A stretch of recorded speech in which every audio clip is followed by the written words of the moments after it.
Hi everyone, welcome to food festival channel. నేను మీ లక్ష్మిని.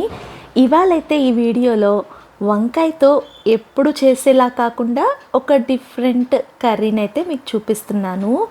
Different curry అంటే ఏమేం మసాలాలు వేయాలో అనుకుంటారేమో.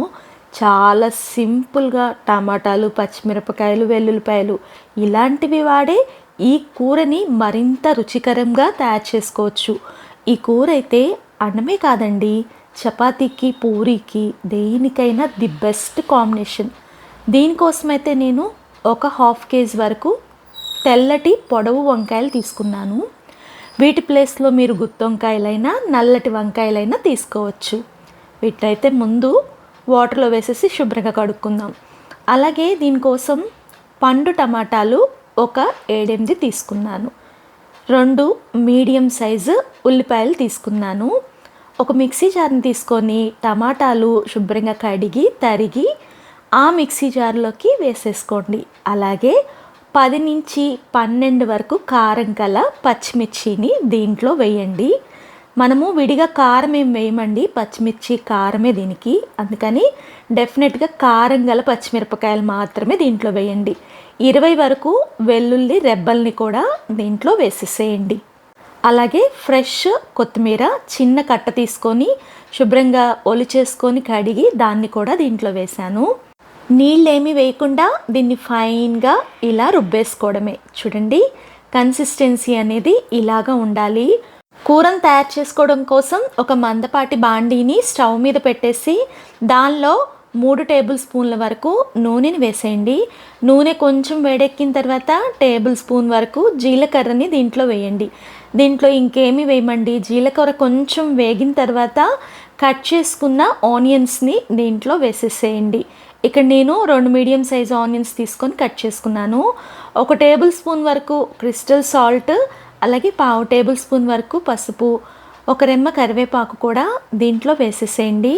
ఇదంతా కూడా బాగా కలిసే విధంగా మిక్స్ చేసుకొని ఉల్లిపాయలు కొంచెం ఎర్రగా వేగే వరకు వేపుకోండి. వీటిని సిమ్లో వేపుకుంటూ మధ్యలో వంకాయల్ని శుభ్రంగా కడిగేసేసి సాల్టెడ్ వాటర్ అనేది పక్కన పెట్టేసుకొని వంకాయల్ని కట్ చేసుకొని ఆ వాటర్లో వేయటం వల్ల వంకాయలు నెర్లెక్కకుండా అంటే నల్లబడకుండా ఉంటాయి.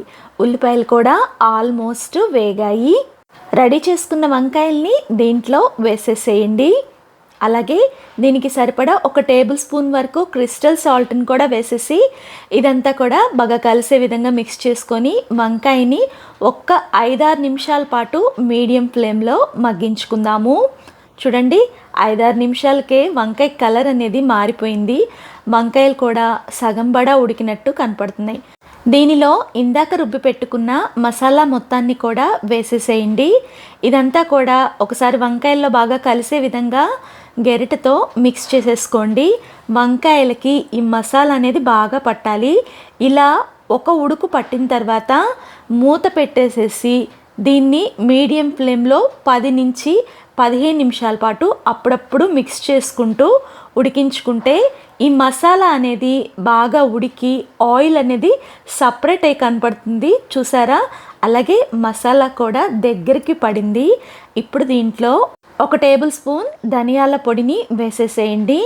అలాగే 1/2 టేబుల్ స్పూను లేదా 1/4 టేబుల్ స్పూన్ వరకు జీలకర్ర పొడిని కూడా దీంట్లో వేసేసేయండి. దీంట్లో గరం మసాలా కానీ లేకపోతే అల్లం చిన్నులపాయ పేస్ట్ కానీ ఇలా ఏమీ వేయరండి. ఓన్లీ మనం స్టార్టింగ్లో మసాలా వేసాం కదా, ఆ ఫ్లేవరే ఈ కూరలో ఎక్కువగా తెలుస్తుంది.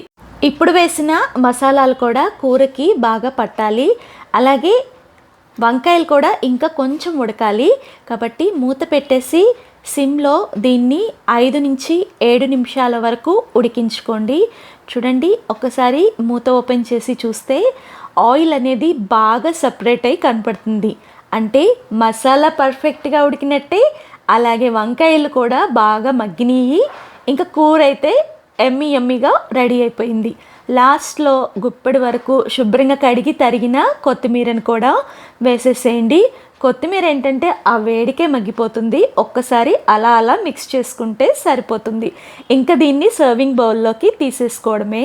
అన్నంలో వేసుకొని తింటుంటే ఘాటుగా చాలా రుచికరంగా ఉంటుంది ఈ వంకాయ కూర. మీరు కూడా ఒక్కసారి నా స్టైల్లో ఇలా వంకాయ కూరని ట్రై చేసి మీకు ఎలా వచ్చిందో కామెంట్ చేయండి. ఏముంది దీంట్లో, ఏం మసాలాలు వేయలేదుగా అనుకుంటారేమో. మనం స్టార్టింగ్లో రుబ్బి వేసాం కదా మసాలా, దానితోటే చాలా రుచికరంగా డిఫరెంట్ ఫ్లేవర్తో ఈ వంకాయ కూర అనేది ఉంటుంది. వంకాయ కూర ఎవరెవరికి ఇష్టమో వాళ్ళందరికీ కూడా ఈ వీడియో షేర్ చేయండి. ఫస్ట్ టైం మన వీడియోస్ చూస్తుంటే ఇలాంటి వంటల కోసం మన ఛానల్ని సబ్స్క్రైబ్ చేసుకోండి, వీడియోని లైక్ చేయండి.